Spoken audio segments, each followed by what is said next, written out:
Gordon Kennison here, horticulturalist. Today we're going to do a meander of the Riverwalk. If you haven't been on the Riverwalk here in Windsor, it's down on Palisado Avenue just before the river. It's owned by the town, it's free, it's about a mile long, it's paved, it's a wonderful. You can bring your dog, it's got to be on a leash. You know, they say control and clean up. The leash is the best control, and also clean up is really good because there's a lot of people using this trail and they don't need to step in your dog's mess. We're going to start with this plant because it's got many interesting points. It was introduced into Connecticut from Japan as an ornamental. The flowers have now faded, but a week or two ago it's really very attractive. It's got nice lustrous green leaves. These would have been an off-white flower, big masses of it. It was brought here mostly by the State Highway Department to plant along the roadside. It fooled them, of course, as it often does. It's a very aggressive plant, and it grows like crazy. I remember years ago at UConn, they were doing studies with every known herbicide, the type that you have to wear masks to put down and that kind of thing. The best they could do is make some of the leaves sick. It's hard to get rid of. You'd have to, if you want to, you'd have to keep cutting and digging. Otherwise, it's there forever. But what it is it's a Polygonidum. And the polygon group of plants, I don't know if you can see this on the thing, but every joint curves. One joint's like this, the next one will be like that. And a joint, of course, is a node where different parts of the stem meet. So it keeps going at angles. And they're referred to as knees. So Polygonidum means many knees. And that's what this plant has. This one's Cuspidatum. As I say, it came from Japan originally. If you've got the place for it, it's pretty. If you don't, it can be very, very annoying. But here it fits. This is one, remember I said I might give you something that was helpful in nature. This is a lovely tree. There's lots of lovely trees. We're not going to do trees today. We're going to stick with the herbaceous plants, the ones that die back. But as you can see, there's a long, long vine-like structure. It almost looks kind of furry. As a matter of fact, it is often called a squirrel tail. What it is the root mass for poison ivy that has grown up this tree. This is poison ivy. And poison ivy isn't always a cute little three-leaf plant, you know, that people always go, oh, leaflets 3, watch out for me. Well, there's an awful lot of plants with leaflets 3, and there's a lot of poison ivy that you don't even notice the 3 leaflets. So you gotta really know what poison ivy looks like. But this is it. It reaches out, it comes out to grab you, and the urushiol, the oil in poison ivy, is just as strong in that squirrel tail as it is in the plant itself. And if somebody cuts down a tree like this, they are asking for it because there's no way almost to avoid the remnants of that tail or obviously the plant itself. And here, unfortunately, they do have to cut down trees occasionally. Even though I said we're not doing trees, they did have to cut down a lot of green ash trees because they're trying to prevent the spread of a very devastating borer throughout New England. But anyway, they would have to cut, and if you cut, you are asking for it. Now, some people are not allergic to poison ivy. At least they don't demonstrate that they are. And my entire life, I've never had it. I've walked in it, I've slept in it, I've never smoked it or been in smoke near it. That can really hurt you. I try not to touch it or whatever, but I've never experienced poison ivy wrap on tree wood. A lot of people, they just have to look at it and they break out horribly. And it can be very, very painful. It can actually be deadly if you inhale it or swallow it, something like that. If you burn it and don't realize what you're burning and it gets in the smoke, it's really hospital time when that happens.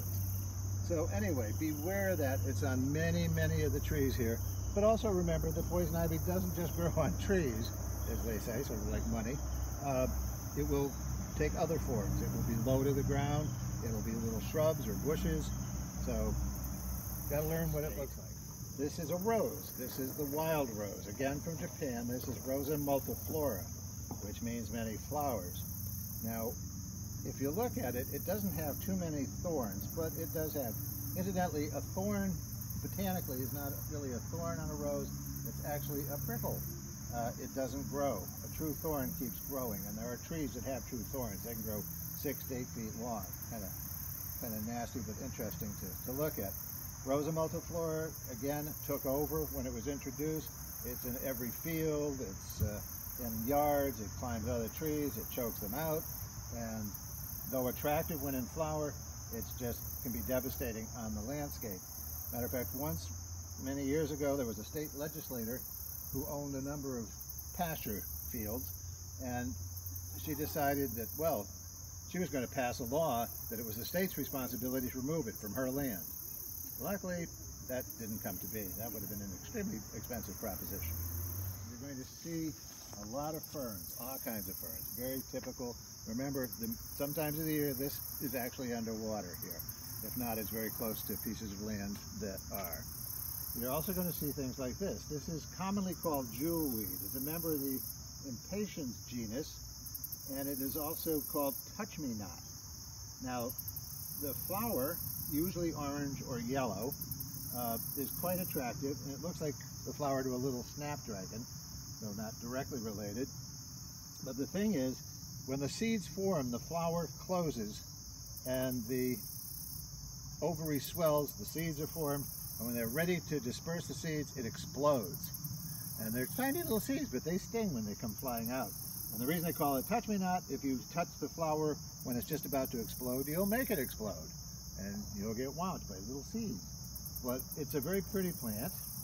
It grows, again, in the wetland areas. It can get fairly tall. Prefers shade. Does not do well in any kind of light situation. You'll find it growing near waterways, rivers, etc. It also has the distinct property that it is one of the cures for poison ivy. And there's an old adage, wherever poison ivy grows, the cure is not far away. This is one of the cures. It's not the only one. Others, like sweet fern, etc., tend to grow under the same conditions as the poison ivy, and also tend to be cures, or cures in the sense that they speed up the recovery. In a case like this one, if it were earlier in the season, it would be very juicy, this plant. And you would break off the stem and you'd have the juice and you rub it on. And if you get it just as you've been exposed to the oil, you can actually prevent the oil from taking hold and entering the bloodstream. But also, once the poison ivy forms, this will help soothe it and speed up recovery. Upright, large, it's almost a ground cover. It'll be all through, especially the edges here. This is a plant that typically grows in what they call bottomland, river wash, wetland.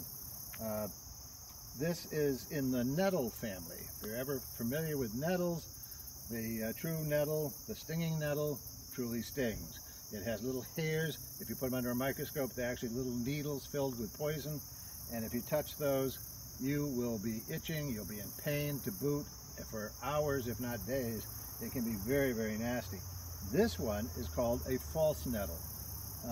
Not a falsetto, that's a voice. This is a false nettle. And the reason being, it doesn't have any of those nasty, nasty hairs. It's still not something you want to rub and grab hold of because it's a very rough leaf. When in flower, it's okay, but it is very typical, as I say, of this type of land. Grows fairly quickly, doesn't sting. There's no real known medicinal use for it. People have tried through the centuries.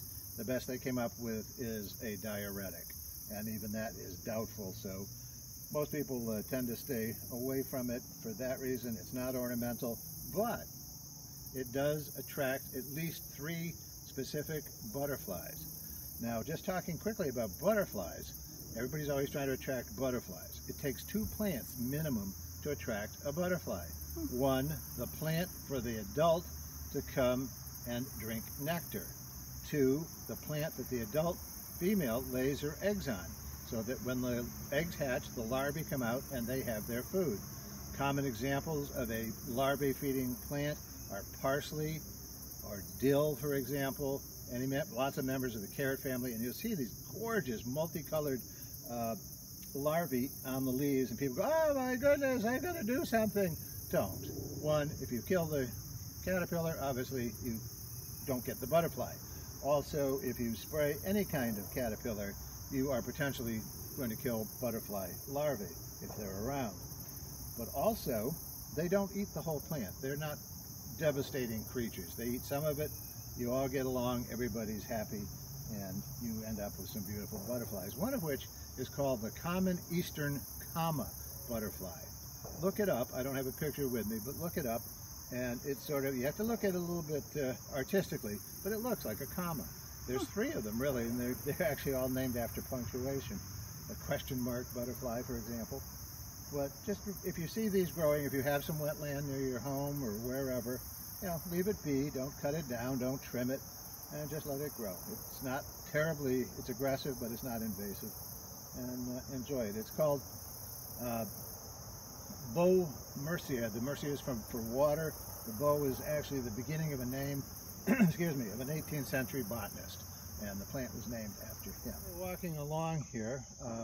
My producer asked some questions, and I pointed out that yes, there could be ticks in here, and the deer tick, for example, likes to stay on plants that are about this height.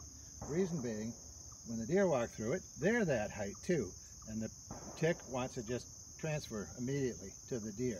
If you walk through that, they'll transfer, and they'll probably transfer to about here.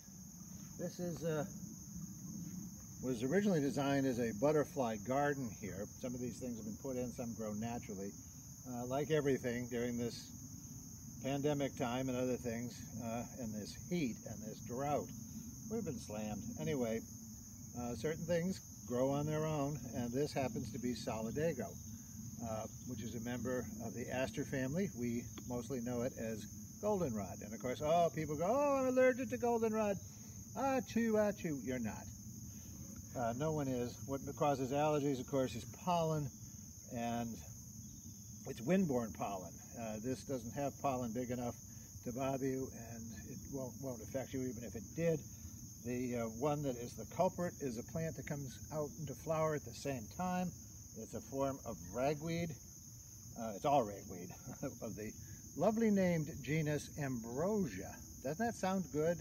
You may have even had a salad called ambrosia.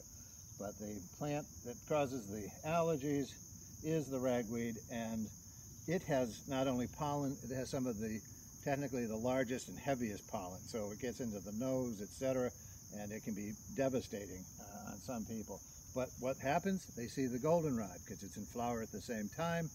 They blame the goldenrod. And I bet you most of them don't even know what the ragweed looks like. It's got green flowers, it's very nondescript, and in a group of plants like this, it does not stand out unless you know what you're looking for.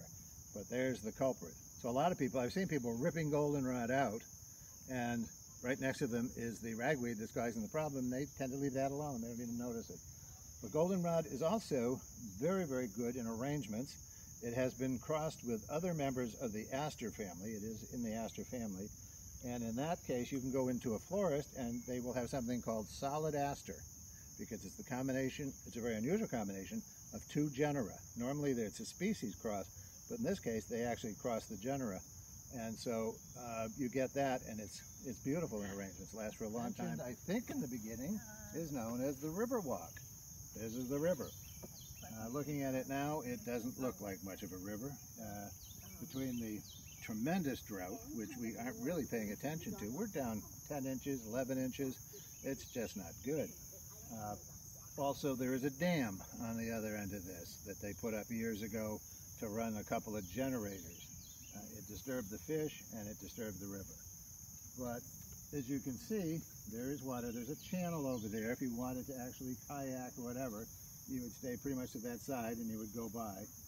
But when the river is full, it's a beautiful river. When the river is full, you don't see this little island. Plus this little island, which looks like a little forest right now, doesn't have any growth on it.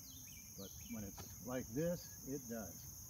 So you look at it and you go, hey, why did they put a Riverwalk next to this? When the Farmington is in full glory, it's gorgeous, and it's filled with fish and all kinds of other things.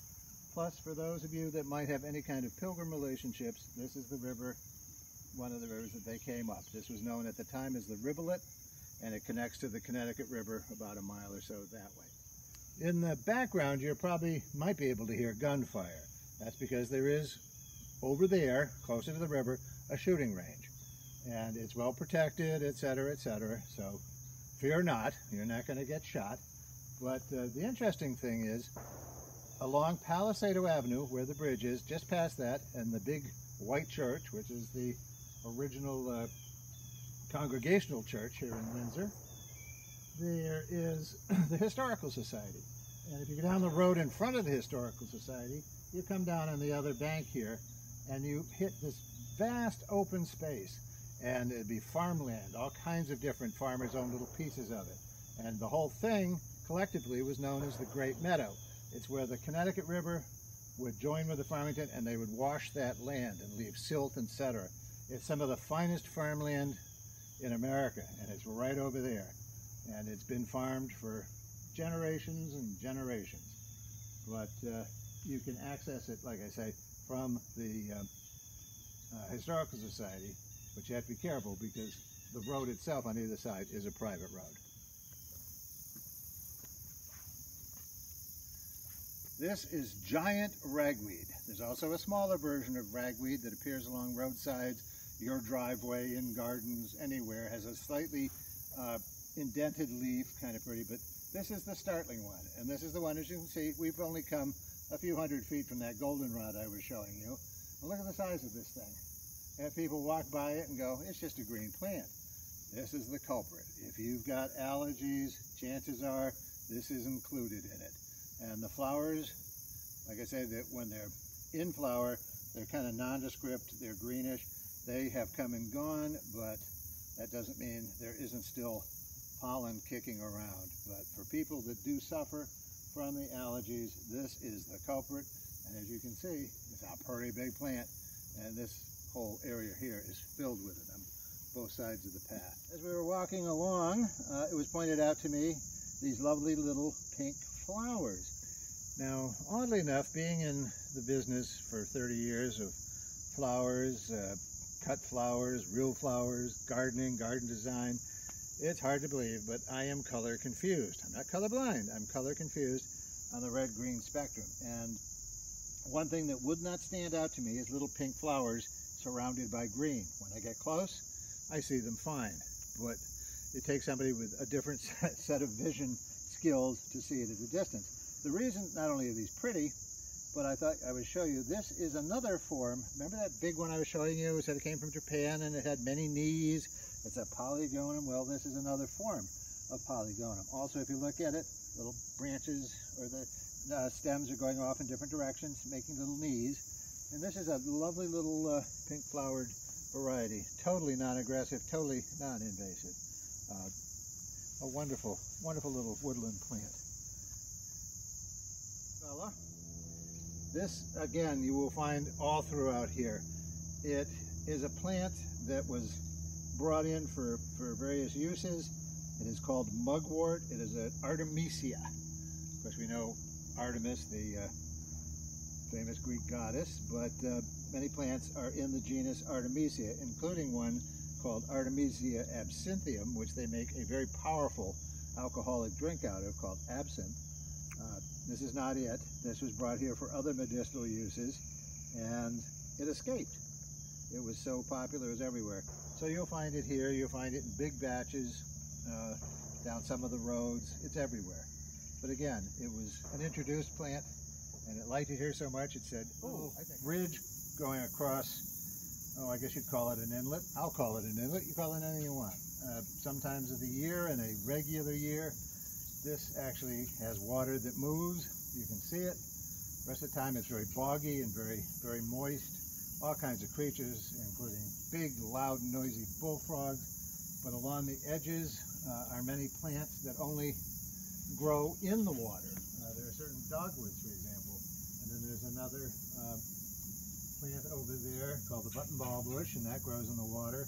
And down here are all kinds of plants that we won't even bother to go into that normally grow it in water. So it's obviously a place that normally has water. Well, right now it doesn't have a whole lot. You see there's cattails over here and all kinds of things. All these lovely little green plants down here, those are poison ivy. This, on the other hand, is Asclepias. Asclepias, they say, also known as pleurisy root, known by most people as milkweed. and eventually, there would be pods that formed here with all kinds of little cottony seeds. When they burst open and the wind would take them and they sail off. It's a beautiful ornamental plant, except it's hard to keep in one place. It tends to go where it wants to. But it has different colored flowers on different species. There's pink ones and red and white. There's lovely, lovely flowers. And